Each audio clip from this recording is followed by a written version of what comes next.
Tonight I want to tell you the story of David Brainerd. And the verse that I use tonight to begin is John 12 and verse 24. Verily, verily, I say unto you, except a corn of wheat fall into the ground and die, it abideth alone. But if it die, it bringeth forth much fruit. Now, I use that verse, but that verse really has no direct connection to David Brainerd. No connection in that it was not his life verse. It was not the verse he claimed as his call to the ministry. As far as we know, there is no sermon that he preached from that verse that had great results. It wasn't used at his funeral. It is not engraved on his tombstone. But that verse, probably more than any, explains the impact of the life of David Brainerd. Because really the impact of his life came more in his death than it did in his life. He had a greater impact on missions and missionaries after he died, more so than when he lived. Now, one of the common themes that runs through the lives of all of these great missionaries is longevity. We tell the story of men who spent long years, many years on a hard field, but despite that, they never thought about quitting.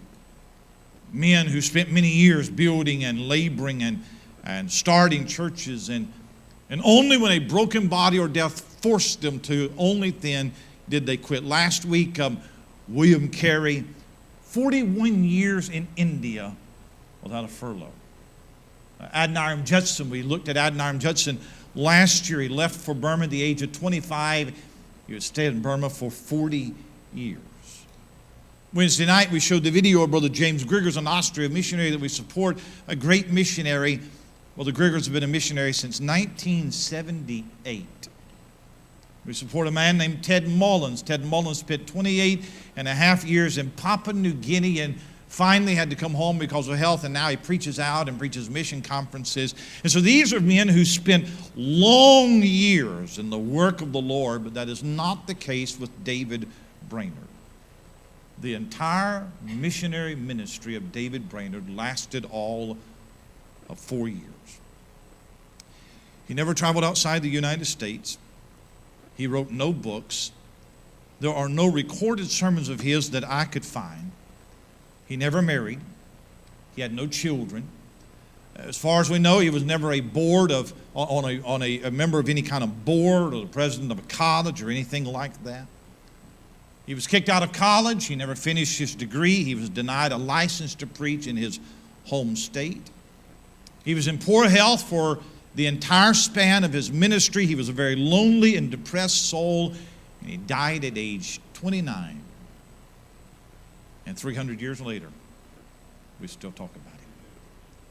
And if you learn anything from the life of David Brainerd, you should learn that it is not how many years you live that count, it is how you live those years that count. Because there's many men who have lived a very long but empty life. God gave them many years, but they wasted all of those years in nothingness, so you can live a very long but passionless life. In your youth, in your young adult years, God is saying that I have given you strength and health. Make these years count for me. And then in your mature adult years, God is saying that you have your career and you have your family and you're established and you have some experience and wisdom under your belt. Now you make these years count for me. In your older years, God is saying you have spent the best years building your fortune and you are settled into retirement. Now make these years count for me. And a man can live all of his life hearing about missions and the great need and spend all of those years just in building the American dream and then fall on his knees and say, oh God, I wish that I could make a difference for you. You can right now. No matter where you are in life, but the passion of your life and my life has to be in line with the passion of God for the souls of men. David Brainerd was born in the house of Hezekiah Brainerd on April 20th, 1718 in Haddon, Connecticut. His father was a Connecticut politician. He served in the House of Representatives, and he was a justice of peace in their home county. And his father suddenly died at age 46. In fact, his father died during a session of the Connecticut House of Representatives, and he died during that. And David Brainerd was 9 years old when his dad died. History has recorded virtually nothing about his mother, Dorothy, except that she died when David Brainerd was 14, 5 years later. So at age 14, David Brainerd was left an orphan. He moved to live in with an older sister and her husband. They would raise him in his teen years. It was a very strict congregational family, Bible reading and prayer and going to church and rigid rules. At age 19, he inherited the family farm, and he moved there for about a year, and he tried farming. Farming really was not his thing. He was never a very healthy, strong, sturdy kind of guy. And so he was there for about a year and left the farm. And though he had religious training all of his life, and he lived a very, very strict home, and his grandfather was a preacher, David Brainerd didn't get saved until he was age 21. And you may remember Adoniram Judson, that Adoniram Judson left his religious trainings and became a rebel of sorts for several years, and God brought him back. That was never David Brainerd. David Brainerd in his teen years would spend long hours in prayer and meditation, read his Bible through twice a year before he got saved. He was somewhat of a mystic. But at 21, he laid aside mere religious exercises, and he trusted Christ as his Savior. When he got saved, David Brainerd had a desire to go into the ministry. And so he entered Yale College in 1739 to train for ministry.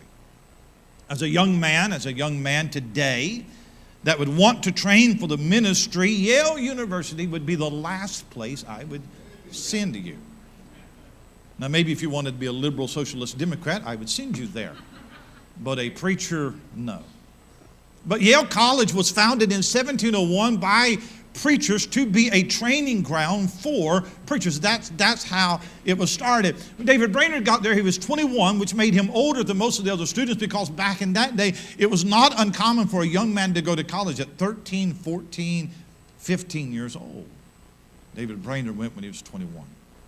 He was there for less than a year, and he had to leave school because of sickness. In his first semester, he got measles, and he had to quit that semester.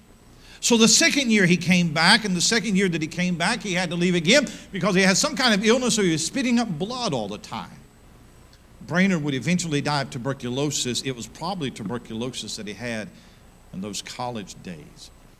But in 1740, David Brainerd came back to college. And when he came back to college, the campus was really in the midst of a revival. If you know anything about the history of American revivalism, you've heard of the Great Awakening. Well, that was taking place in 1730, 1740. America was, really in the throes of that revival. And that revival had swept into Yale College, and students were experiencing a great move of God on that campus. Preachers like George Whitefield, Jonathan Edwards, Gilbert Tenney were coming in to preach, and they were having revival. But as much as the students were on fire for God, the faculty was not. And there was a great rift. In fact, it created such a conflict because you have overzealous students, and they are criticizing the spiritual fervor of their staid teachers. And so finally, the faculty got together. They passed a decree in 1741, and here's what it said. If any student of the college shall directly or indirectly say that the rector, either of the trustees or tutors, are hypocrites, carnal, or unconverted men, he shall for the first offense make a public confession in the hall, and for the second offense be expelled. You criticize the faculty and say, we're not spiritual, we're going to kick you out. In fact, on the very day that they passed that decree to the college, they invited a preacher in, hoping that he would kind of dampen the fires. They called the wrong guy. They called Jonathan Edwards. Jonathan Edwards came in and he preached, and he just fanned the flames. Well, David Brainerd was one of those students who was on fire for God. And anything that was not full of spiritual fervor was in his crosshairs. He had one teacher, and he said of that teacher, he has no more grace than a chair. Instead of another teacher or of the rector, he said he should drop over dead for for fining overzealous students. They had enough. They expelled him. They kicked him out. And that would be fine. But it just so happened that you had to have a college degree to pastor a church in Connecticut. They had just passed a law. And the law said that no minister can hold a position such as pastor who has not graduated from Yale or Harvard or a European school like Oxford or Cambridge or something like that. So you had to be college educated from a religious seminary in order to have a license to preach in his home state. He is kicked out of college. Now, this time the Great Awakening was in full force, but the Great Awakening really created a rift between two types of churches. There were some churches that were more moderate and more liberal in that standard. And they didn't really see the Great Awakening as a move of God because of what they called emotionalism. And then you had other churches who were very zealous. And they called them old lights and new lights. Old lights and new lights. Names that you would be familiar with: George Whitefield, Jonathan Edwards. They would be part of the New Light movement. They were conservative. They preached conviction. They preached conversion. They changed life, holy living. And because Yale and Harvard were going a more moderate way, then those New Light preachers, those conservative, those fiery preachers, then they started their own college to train their preachers, and today that's known as Princeton University.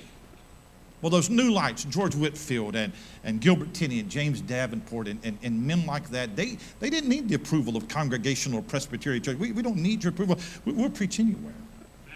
And since David Brainerd couldn't preach at a church in Connecticut, he began to preach in those New Light churches in New England and New York.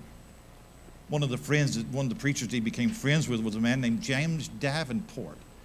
James Davenport pastored a Presbyterian church in New Jersey, and he invited Brainerd to come up, and for 2 or 3 months, then David Brainerd preached with him, and Davenport just happened to be a member of the Society in Scotland for Propagating Christian Knowledge.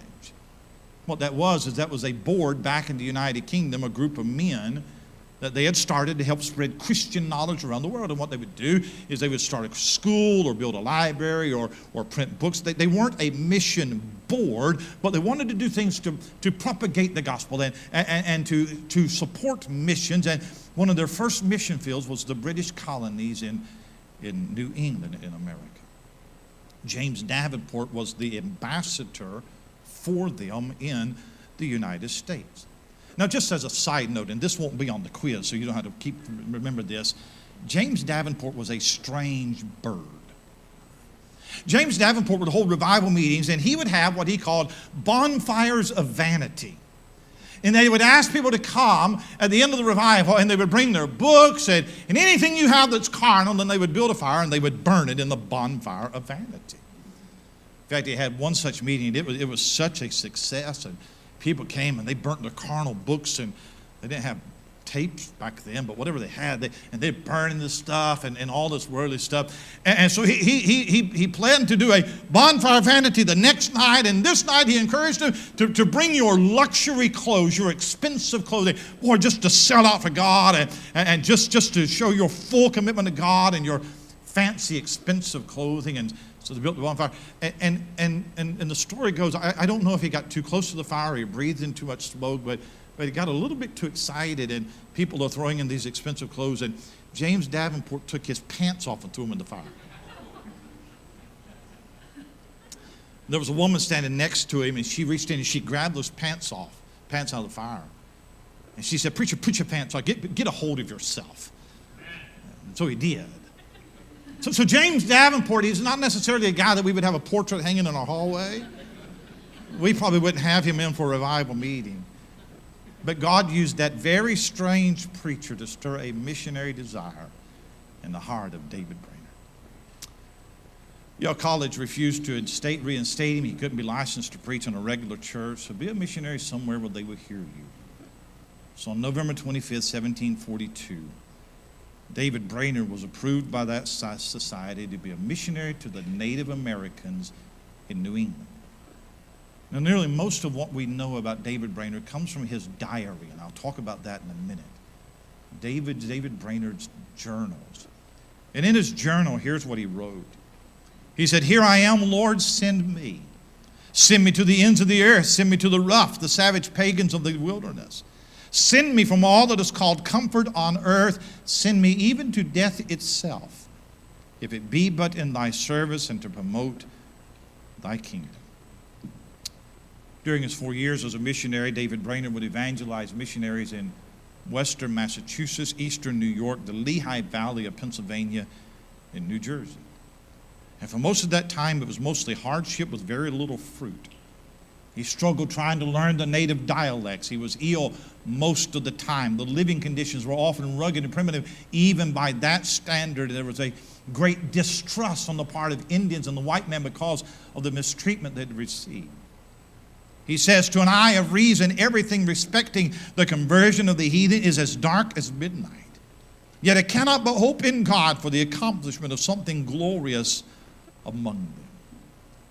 A 4-year ministry really doesn't leave a lot of material to talk about, but in the summer of 1745, he moved to work with the Delaware Indians in New Jersey, and God began to move. In the first year, he baptized 77 converts. There was one particular lady, she was the daughter of a notable chief. And her family had been horribly mistreated by white settlers, but she got saved listening to David Brainerd preach. And she would tell her children that David Brainerd was the first white person that she ever loved.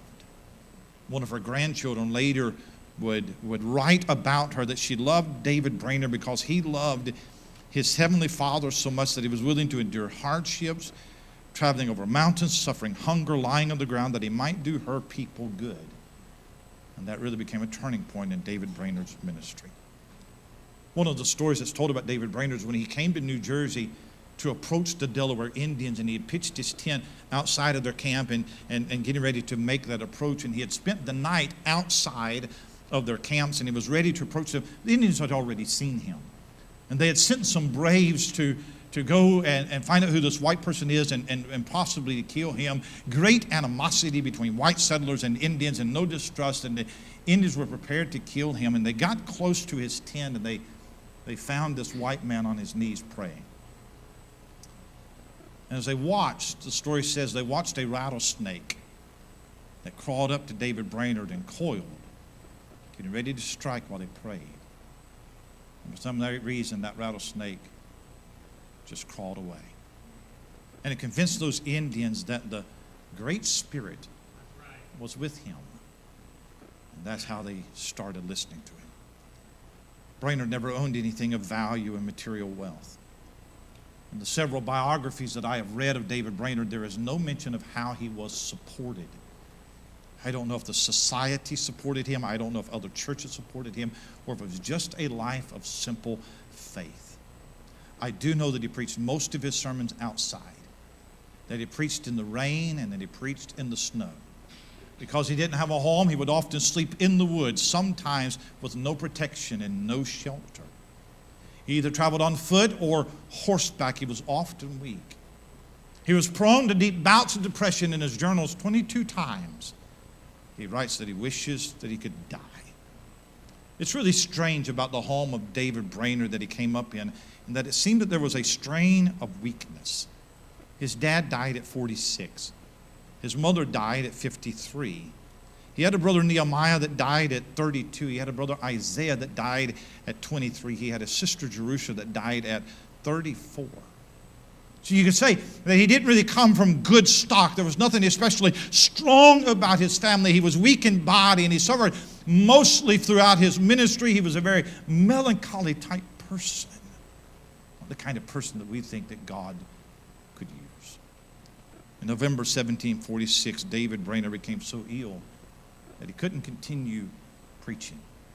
And so he left and he traveled to the home of Jonathan Dickinson in Elizabethtown, New Jersey.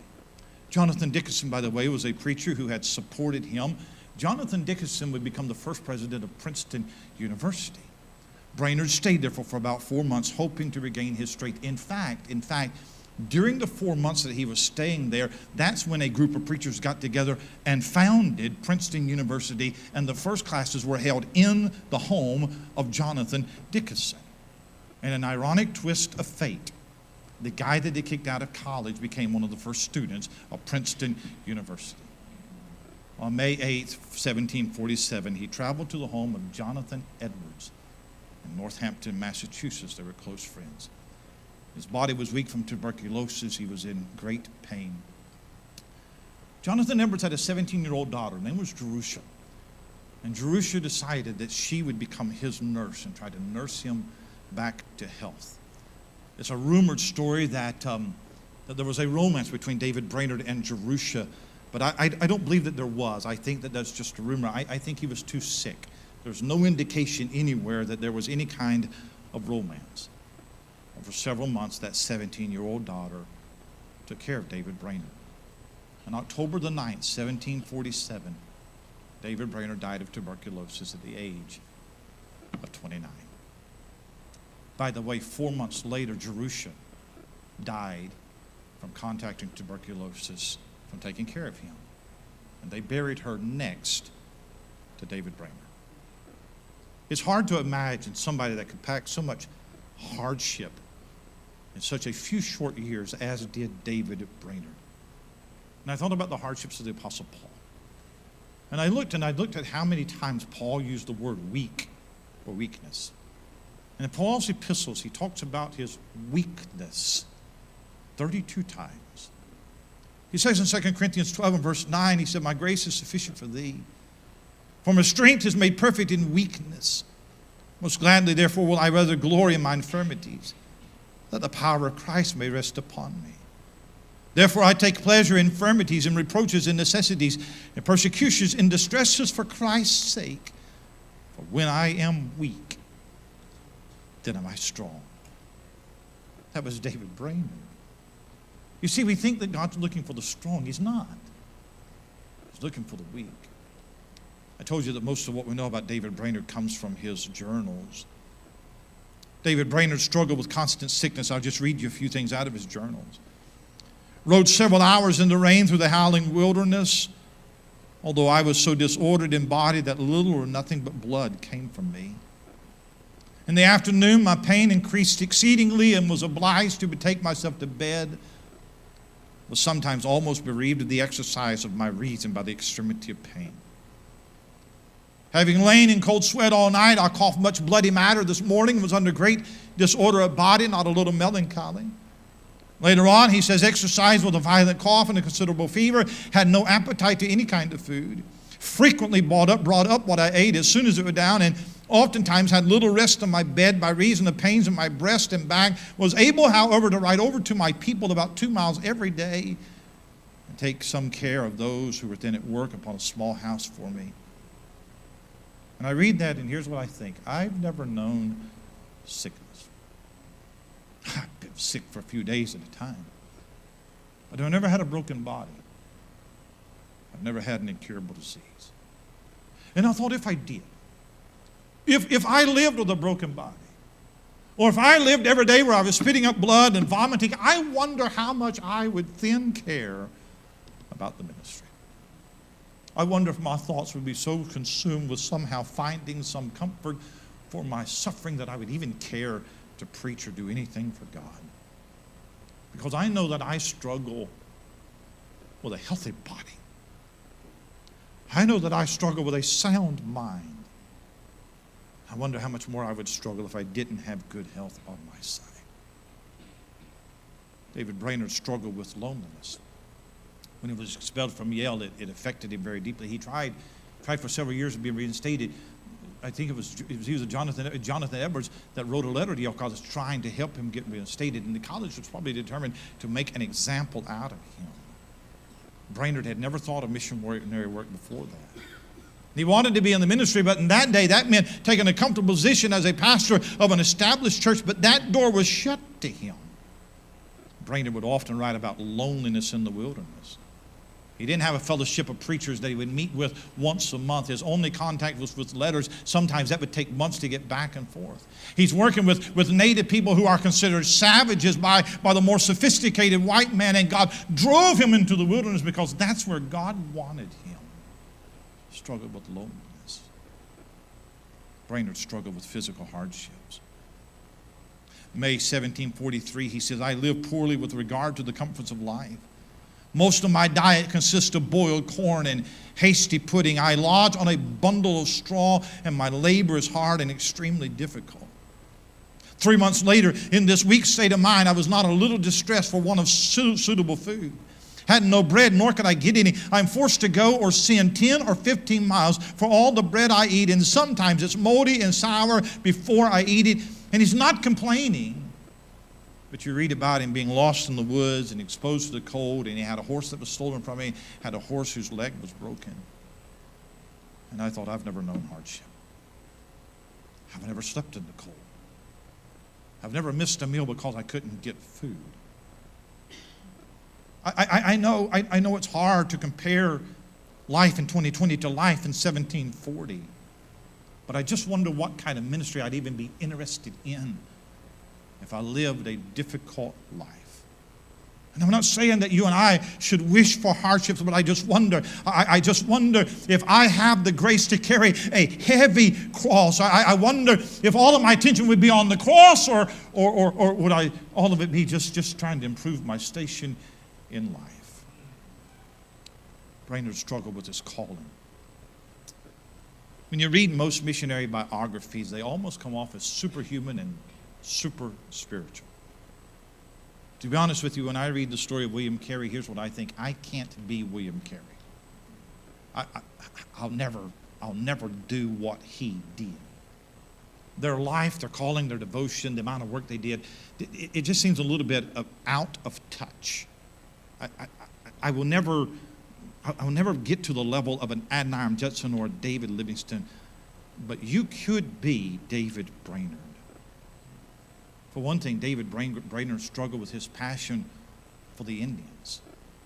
He says, on one time, felt some compassion for souls, mourned I had no more. I felt much more kindness, meekness, gentleness, and love towards all mankind than ever. 2 months later, though, about noon, rode up to the Indians, and while going could feel no desire for them, and even dreaded to say anything to them. I've been there. That's me. Brainerd was deeply human. You would think that David Brainerd would welcome a call to another place. At least twice in those 2 years, another church called him and asked him to come and take the pastorate.